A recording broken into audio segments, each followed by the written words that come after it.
Ang babae na namatay 1 taon na ang nakalipas, ay biglang nagkaanak sa loob ng kabaong. Gusto ng lalaki na buhatin ang bata. Ngunit ang babae ay mahigpit na hinawakan ang bata at ayaw pakawalan.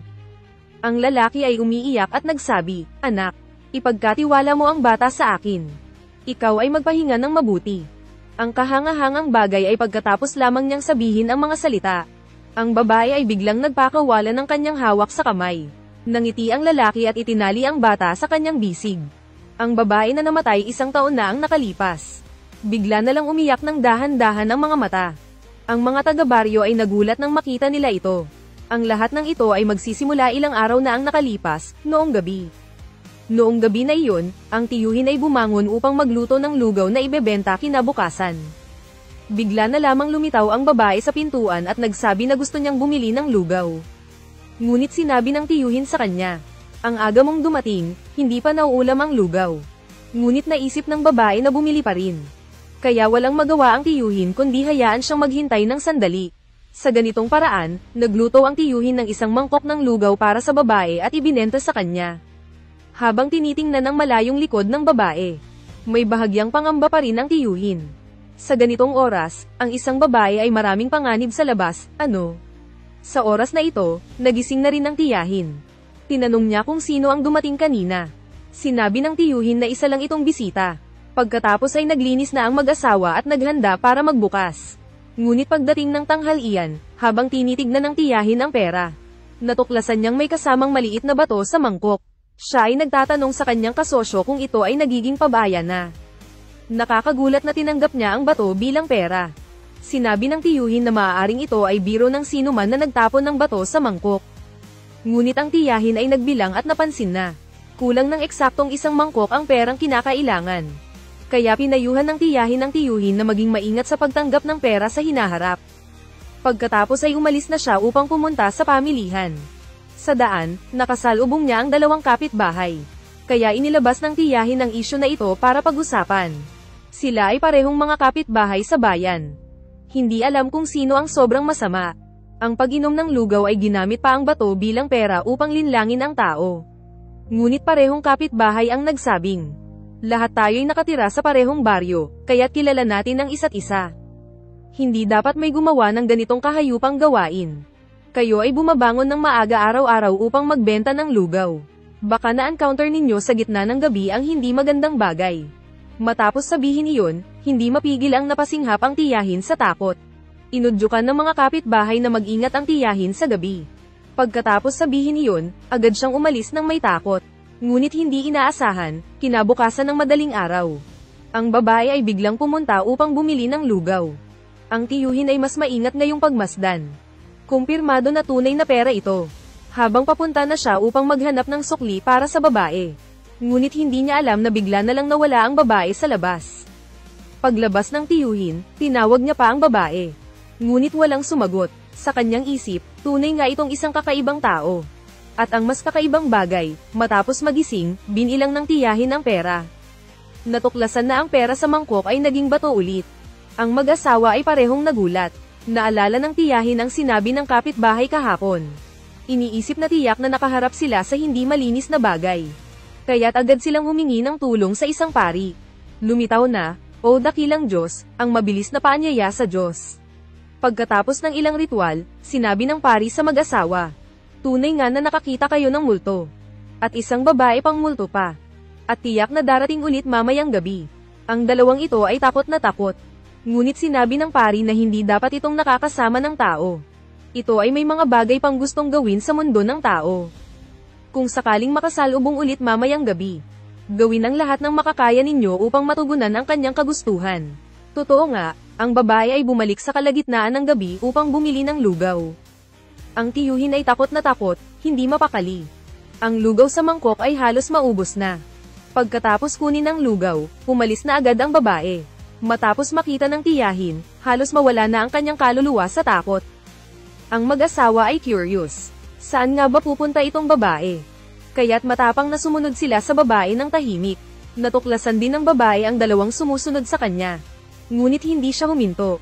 Sa halip ay dinala niya sila sa harap ng isang libingan. Pagkatapos, biglang nawala ang babae. Gusto pa rin ng mag-asawa na lumapit at tingnan.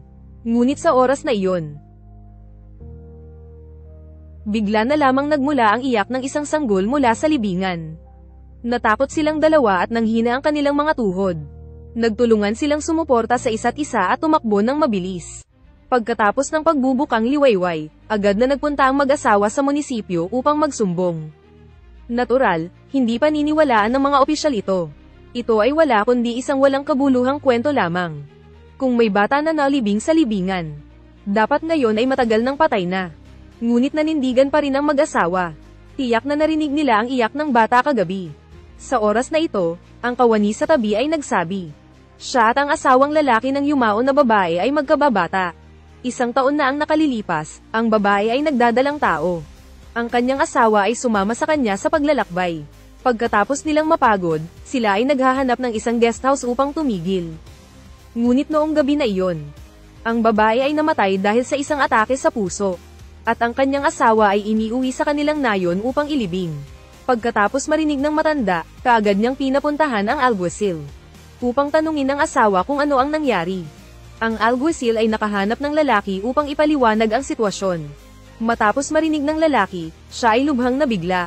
Dahil noong nakaraang gabi, siya ay nanaginip. Siya ay nanaginip na nakayakap ang kanyang asawa sa isang bata sa tabi ng kama. At ipinakiusap sa kanya na mahusay na alagaan ang kanilang anak. Noong siya'y nagising, hindi niya masyadong pinag-isipan ito. Ngunit ngayon, sa muling pagsasaalang-alang, tila may kakaibang bagay sa nangyari. Sa wakas, pumayag ang lalaki na buksan ang libingan. At pagkatapos ay nangyari ang eksena noong una.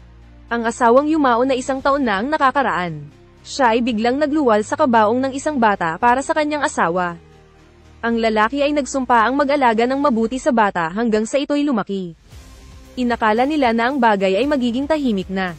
Ngunit hindi inaasahang ngayong gabi.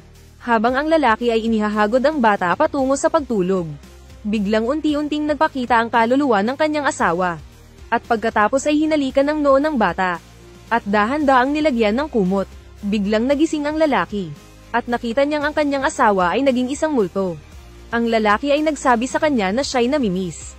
Ang babae ay umiiyak habang nagsasabi, kailangan mong mabuti pang alagaan ang aming anak. Sa susunod na buhay, magkikita pa rin tayo. Pagkatapos, bigla na lang siyang nawala. Sa isang pagbalink ng mata, 18 taon ang lumipas. Ang anak ng multo ay lumaki na at naging isang dalagang matanda na. Ang ama ay nagbigay sa kanya ng pangalang Xiaoyu. Ngayong araw, si Xiaoyu ay nagbabalak pumunta sa pamilihan. Biglang lumitaw sa paligid niya ang 2 multo. Isa sa kanila ang nagsabing siya ay inabuso ng isang magnanakaw at namatay. Ngunit ngayon ang magnanakaw ay tumakas patungo sa munisipyo. At bintangan ng asawa niyang siyang pumatay. Umaasa sila na si Xiaoyu ay makatulong sa kanila. Ngunit tinanggihan ni Xiaoyu ang kanilang hiling. Ang 2 multo ay patuloy na sumusunod sa kanya.